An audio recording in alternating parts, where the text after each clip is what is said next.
we will be going to learn about human excretory system. Function of the excretory system. Eliminating waste products such as urea, uric acid, ammonia, other chemical products via urine. It also helps in maintaining the osmotic level of blood and plasma.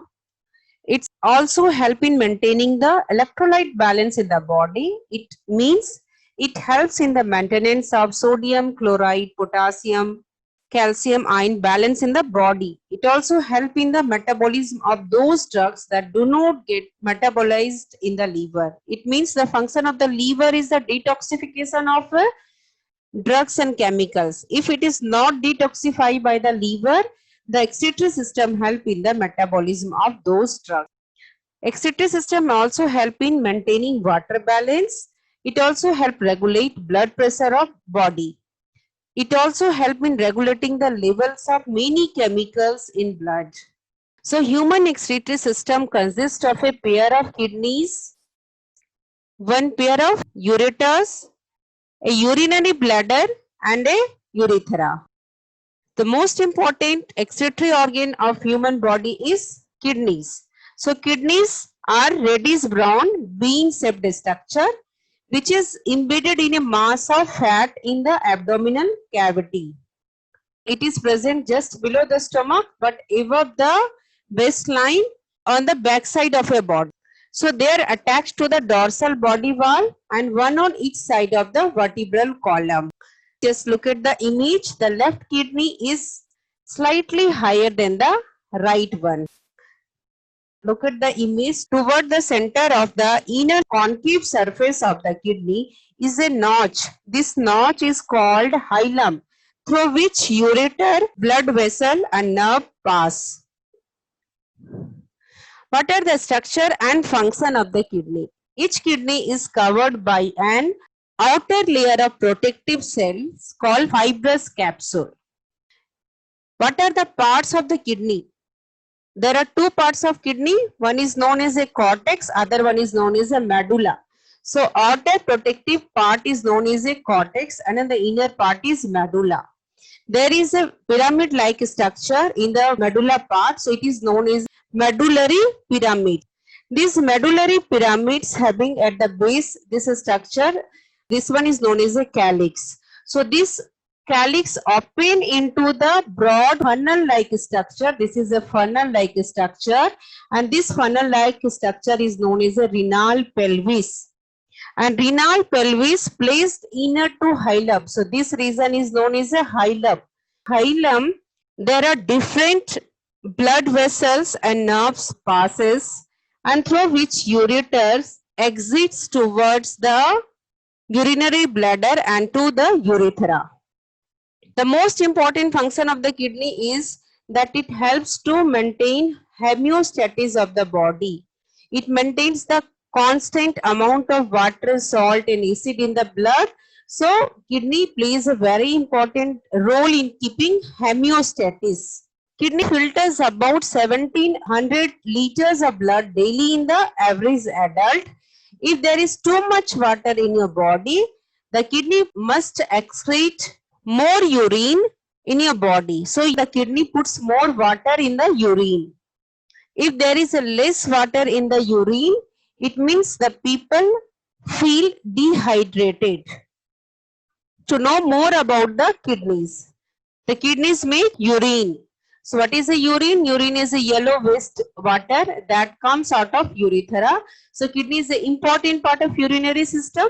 Excretory system is also known as urinary system. In terms of medical professional, kidneys are known as a renal. If the word is coming renal failure, it means your kidney is having some problem. So the doctor which treats kidneys are known as nephrologist. So nephrologist is a doctor who studies kidneys. On the top of both kidneys, there is a presence of triangular shaped gland which is known as the adrenal glands. So adrenal glands produce hormones that helps in regulating body metabolism.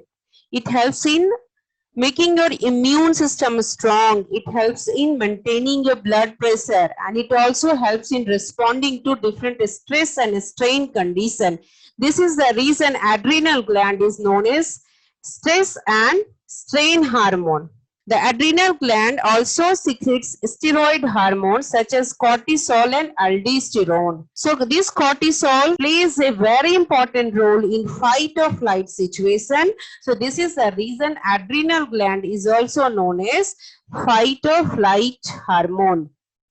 These adrenal glands also secrete a sex steroids, which is known as androgen and estrogen, and different parts of adrenal glands also makes adrenaline, which is called epinephrine. The kidney makes hormones. The most important hormones are erythropoietin and renin. Erythropoietin is made by the kidneys if there is less oxygen in the kidney. That time the kidney make erythropoietin. Erythropoietin tells the bone marrow to make more RBC.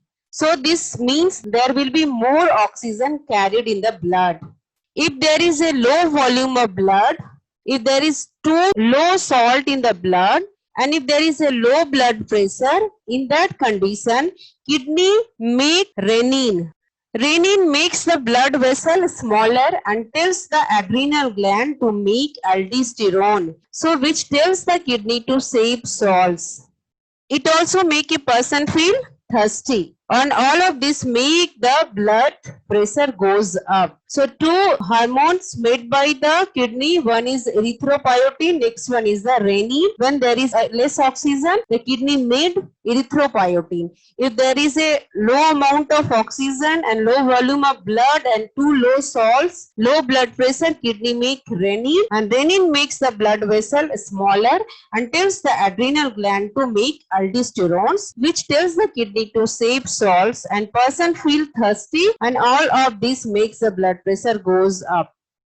Now more about the kidney. Regulation of kidney function take place by a hormone, that name is a antidiuretic hormone, and deficiency of this antidiuretic hormone leads to diabetes insipidus. In this, the person who is suffering from diabetes insipidus excrete more urine and always feel thirsty. Structure of nephron. The kidney's structural and functional units are called nephrons. These nephrons perform the primary task of filtering blood and removing waste products. Each nephron lies between the outer cortex of the kidney and the inner medulla. So the upper part of that nephron lies on the outer cortex of the kidney, and the lower part of the nephron lies on the inner medulla of the kidney. So there is about 1 million of nephron present in each kidney. Look at the so many nephron is in this image. So about 1 million of nephron present in each kidney. Each of nephron is about 3 centimeter in length. So nephron is made up of two types of cells. One is known as a Malpighian corpuscle. Other one is known as a tubule. Malpighian corpuscle is also known as a renal corpuscle or Malpighian body. It is made up of two parts. One is Bowman's capsule, another one is glomerulus. Okay, so this is about the Malpighian corpuscle, and the cup-like structure is known as a Bowman's capsules, and there is a tuft of capillaries. This is known as a glomerulus. Tubule, it consists of three parts. Look at the image. So it is a Bowman's capsule. There is a tuft of capillaries, which is known as a glomerulus, and then it extends toward the tubule structure, and there is a division of three parts of tubule. First part is known as a proximal convoluted tubule. It means too much convoluted it is, and then it leads into loop of Henle, and loop of Henle again ascended towards the another loop. That one is known as a distal convoluted tubules, and this distal convoluted tubules converge into join into a single tube-like structure, straight tube-like structure, which is known as a collecting duct, and then it leads to the ureter, and ureter to the urinary bladder, and urinary bladder to the urethra, and excreted out as urine. So the nephron has a cup-shaped structure bag at its upper end, which is called Bowman's capsule. In this image, it is clear. The Bowman's capsule contain a blood capillaries, which is called glomerulus. So one end it is connected to the Bowman's capsule, and the other end it is connected to the proximal convoluted tubules. So blood is coming inside, and there is duct of blood capillaries, which is known as a glomerulus, and the blood is also going out. So one end is connected to the Bowman's capsule and the other end is connected to the proximal convoluted tubule. It is a structure of a nephron. So from where the blood enters the kidney tubules? The renal artery plays a very important role in bringing dirty blood containing waste substances into the kidney. So what is the function of kidney? The function of kidney is to remove the poisonous substances, urea, uric acid and other waste substances and excess water from the blood and excrete them in the form of yellowish liquid called urine. The clean blood is carried away from the kidney by the renal vein or kidney vein. The clean blood is carried away from the kidney by renal vein or kidney vein. So how the blood is coming inside the kidney? From the dorsal aorta, the blood is carried with the help of renal artery and then it branches into fine branches that is known as the afferent arterioles. Look at the image, afferent arterioles. Then afferent arterioles enter inside the Bowman's capsule, inside the nephron, and it carries some waste substances also in that. It carries useful substances also and waste substances also there. So some of these substances are filtered out into the tubule and goes into the tubule. Some amount of blood is carried towards the heart. From where, how it is traveling towards the heart? It is traveling from kidney to heart. The path it is follows from efferent arterioles to renal vein to superior vena cava and then back to the heart. So this blood carries waste but in very little amount. The purity is more. So explained you already how the blood is entering inside the kidney. Coming from the dorsal aorta and then it joins the renal artery and then it branches into afferent arteriole. Look at the image, it is the afferent arteriole. So it branches into an arteriole, that is afferent arterioles. It brings the blood in high pressure and diameter of afferent arteriole is also more because it carries the blood in high pressure.